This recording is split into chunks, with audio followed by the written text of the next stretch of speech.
So Matt, what advice would you give to young Christian people who have got their lives in front of them and they don't want to waste their lives, they really want to live for Jesus?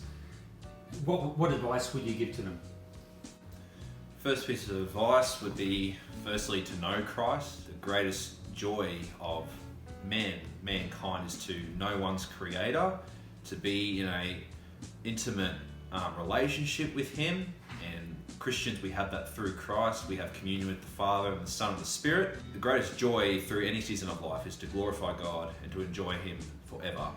But then also on a practical note, depending on what season of life you're in, it is to primarily, know God.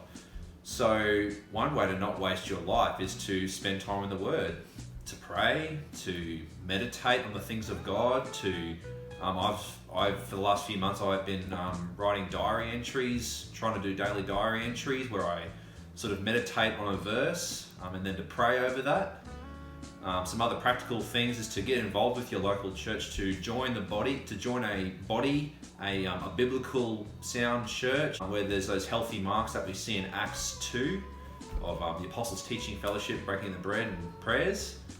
Some other practical things is to, in your general workplace, to use your secular workplace as a platform for glorifying God, because not all people are called to be pastors and teachers, not all are called to be evangelists and missionaries, but a large majority of us are sent out into the secular workplace. So I think a test for me has been to, while I desire ministry, is to also understand that I have a secular work base where there are people out there who don't know who Jesus is and have misconceptions about what a Christian is.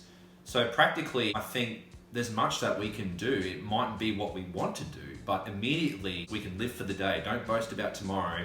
Live for the day and pray and plan for the future. So there's that sort of dualistic way of thinking. You live for the moment, you glorify God with whatever you find your hands doing, but you can certainly pray and bring your requests before God about future plans. So what part does reading play? Like someone, again, they want to go on for the Lord and make the most of their life. How important is reading? Reading good books and reading the Bible and so on? Reading, you actually come under what the author's saying. You actually soak in that knowledge a lot more and you're able to take it in. Reading, as I've found, like I'm a carpenter, so I work with my hands. So the whole reading aspect of things is, if I don't read, it's quite a foreign discipline to me. So actually being able to read and tangibly see things, I find it often soaks in a lot more. I think as well, from an intellectual point, you get to observe different ways of thinking, different theological frameworks, and you get to test those things with the scriptures as well. And even just reading on a practical example is a great way to be alone, to be undistracted. So for example, when you're scrolling through your phone, there's videos, there's upcoming videos, there's related videos that get you distracted, but reading is a great way to just be in the moment, in those thoughts, and to stay there and to soak all those things in. Great. Thanks very much, Matt, for sharing with us.